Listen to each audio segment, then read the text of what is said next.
Yo, what's going on? Dave Colombo Jenkins. One more thing. I'm at Lost Horizon today in Bristol for a really, really special day. And I'm going to let these guys explain why we're here. Why are we here? We're here to celebrate 2 years of Run Da Riddim and the 2-year anniversary of our boys.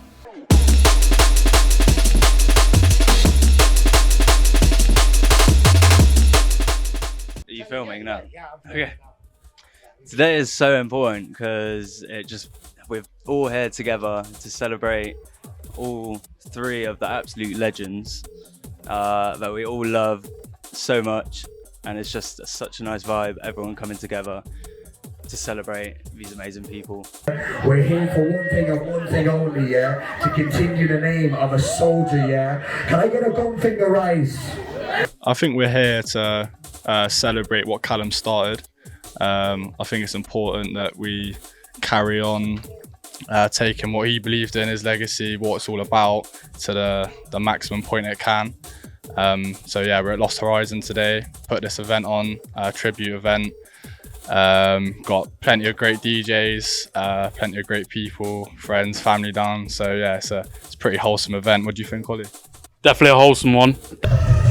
Calum, Joe, Lawrence, Peter! Really felt like a sort of family affair. Obviously, we're here for Calum and Run Da Riddim Records and the surrounding team around that. Here for a good cause, playing good music, multi-genre stuff. Here with Andrew, Calum's dad. Really good vibes, really good crowd, great turnout.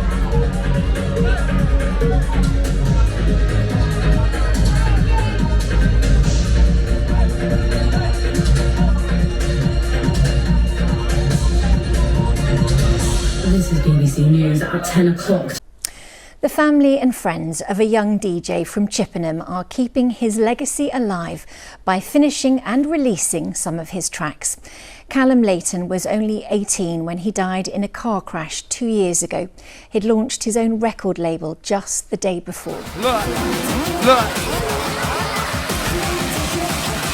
Biatch. Oi.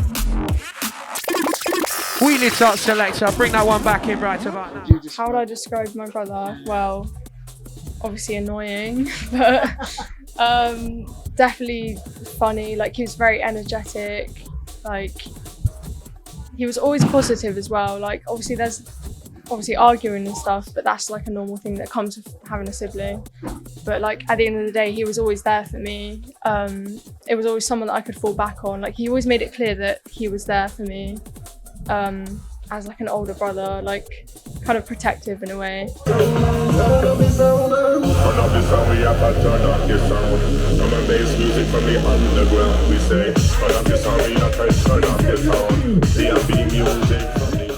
Such a kind soul, and tonight is just shows how liked he was and how well he did in his music career. Obviously it's sad, but his dad is doing amazing, carrying on his legacy. Ollie Lay, who set up the brand Run Da Riddim with Calum, and they've just carried it on. And everyone's here to have a good night and enjoy what Calum started and what Calum's still producing. It's what Calum would want. Like, that's what he's so passionate about drum and bass.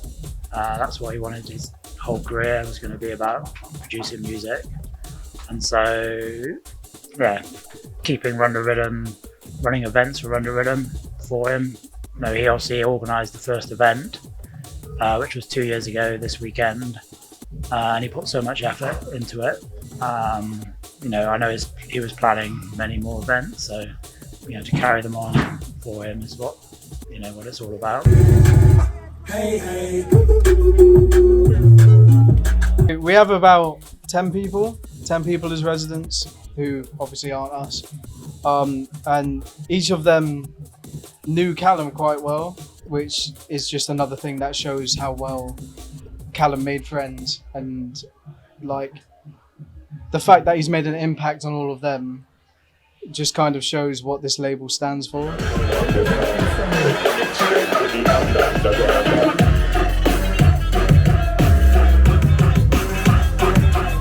Yeah, nearly everyone playing tonight met Calum. So that's, we try and get people that Calum knew and had met to play at the tribute.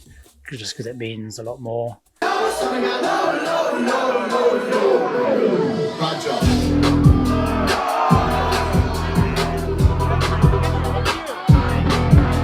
So mine and Calum's relationship is that I worked in the music college that he attended, Access Creative College. So I was in several lessons around the music production course that he did, where I was in there. I was usually paired with other kids because I would work with kids with learning difficulties, usually ADHD and autism. But Calum was in a lot of those lessons, sort of producing away. If the kid I was assigned to was sort of like doing their thing, knew what they were cracking on with, I'd sort of do the rounds of the class. Spoke to Calum many times, listened to the tunes that he was working on as he was working on them. So that's our relationship really. So it was great to see him sort of working hard. He was obsessed with music in the same way that I was, like always working on tunes, headphones on, even if the lesson was not music production related, which is a bit cheeky, but I really rate it as well. So it's like it's just a sign of dedication, discipline, commitment, passion to the cause. So yeah, man, Calum was a good kid, and it's good to be here today.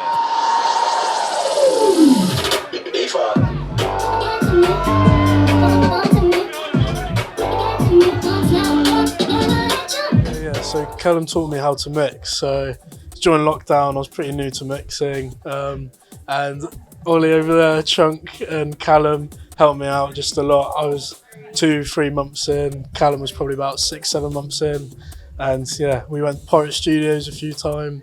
Just took me under his wing. Really, was always at his house, mixing. Just the kind of soul, just teaching me everything he knew, and now I can transfer it to what I know to other people now, which is. It's what music's all about. It's just a family.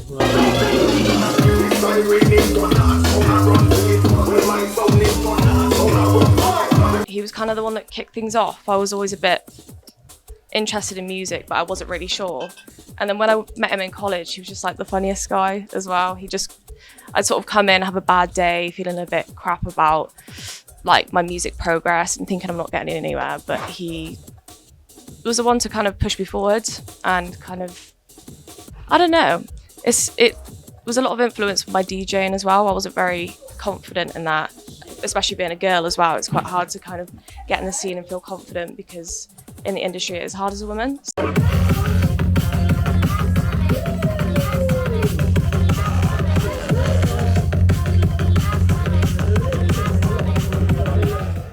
So I'm doing from 12 to 12:15. And I'm just playing like all of Calum's like well-known blends, all of the ones that he always used to play. Things that remind people of him.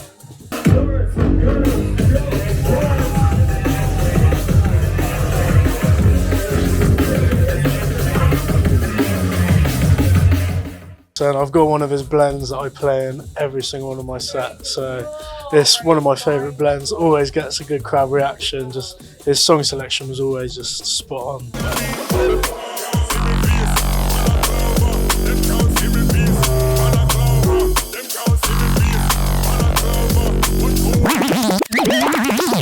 He would get involved with like the crowd as well. Like, you know, he wouldn't just be there in his own zone, like he would take in the crowd and stuff.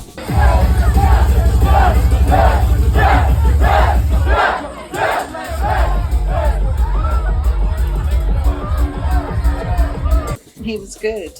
He was good at what he did, and he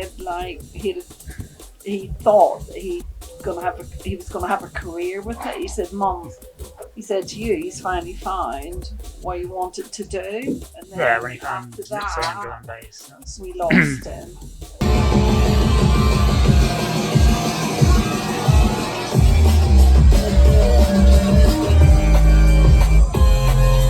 Well, when we do these tribute events, it carries the name of the 2 other boys who also lost their lives in the crash, which was Joe and Lawrence.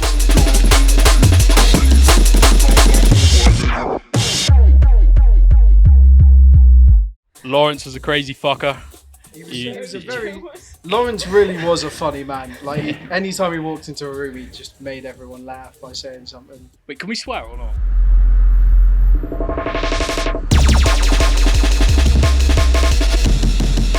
So Kunz is Lawrence Bruce. He used to write it, graffiti, and it's kind of our way of keeping his legacy going.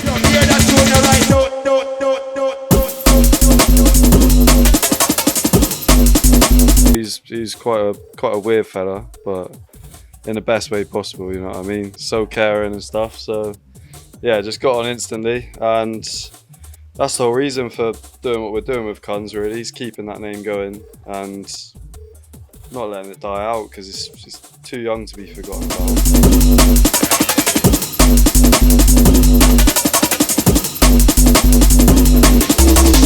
It's a weird thing to take at this age because none of us have, well, I've never been through anything like that hit that close to home. Still, like, don't really comprehend what's happening. You know what I mean? Can't comprehend it. Exactly. It's all a bit of a blur, but yeah, we've just been helping each other get through it. This has been helping us get through it, you know, like seeing a different side to it and trying to keep positive and like pushing his name out there.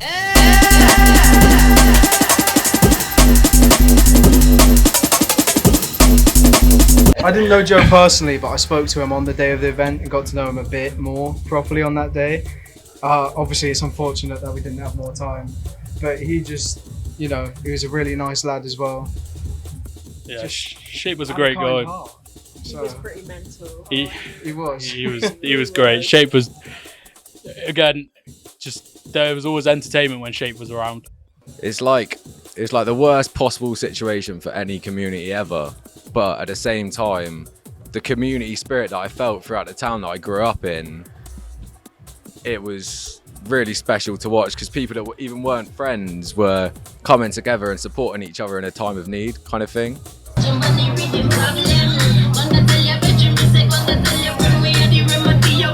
Every event always has a lot of love in it, and there's a lot of people. There's always people taking part.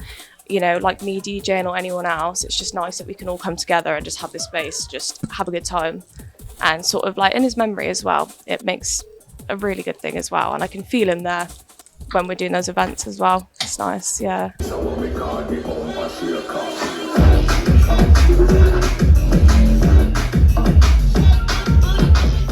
You know, even though things were like really shit and rough at the beginning, like we all just came together and managed to make a laugh and to have a good time, you know what I mean? And that's what it means at the end of the day. Like, that's all that matters.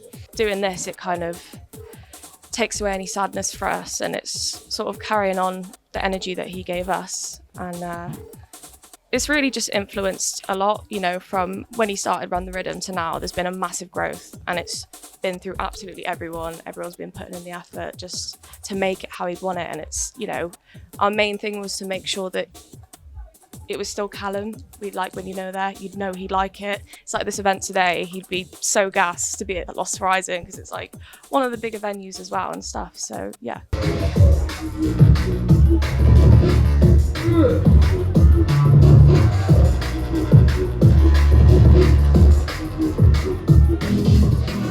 If he could see what's happening, I know he'd be so gassed.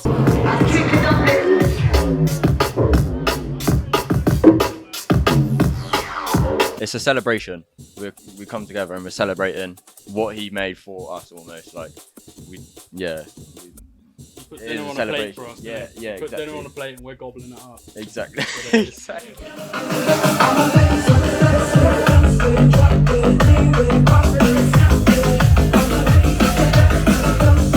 He knew that to get on, you had to sort of reach out to people, and these are all people. I think it's because they were people he looked up to. They were the ones he wanted to, you know, he wanted to do what they wanted to do. So, you know, he would just reach out to people, especially at events. You know, he went to, you know, a lot of events, and he would always be right at the front.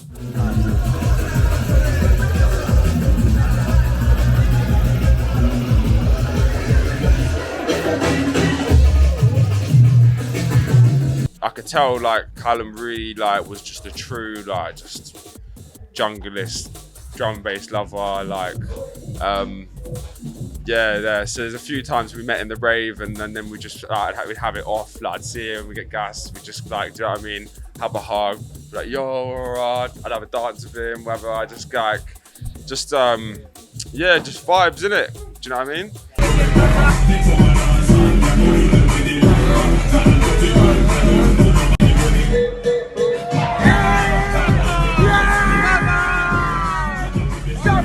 you know when you see someone and just you instantly light up, and even if you're having a shit day and you see this person like Calum, it's just like makes the whole day just so good.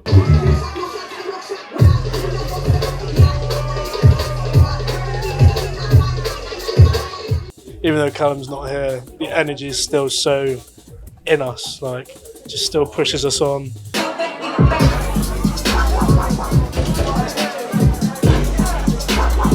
I think the last thing really is big up Andrew Layton. Yeah. Man. Oh my God, yes. Like big up Andy. Andy's just like, yeah, he's the leader of this all. Really, couldn't be done without him. So no, honestly, for real, man. So we wouldn't be here without Andy. 100%. yeah, nothing but love for Andy forever, for sure. Run Da Riddim. Thank you guys for coming out. Honestly, we got his father over here, yeah, holding down his legacy. Holding down his legacy. Can I get some love for them? Yeah? Hey, listen, we're going through mad times at the moment, yeah? No, just that we're really excited to keep releasing his music. He's got so many projects on his laptop. We're probably almost not through half yet. But yeah, we're excited for the EP that's coming. And then we've got the track with Badger that's coming later this year. So just getting his music out is what we want to do. We're here for one thing and one thing only, yeah? To continue the name of a soldier, yeah? Can I get a gun finger rise? Can I get a gun finger rise, yeah? Right, we're gonna have a tribute set from our Darcy, yeah? Can I get some love for them? Yeah, man. Right. My bad girl Select, what you got for them?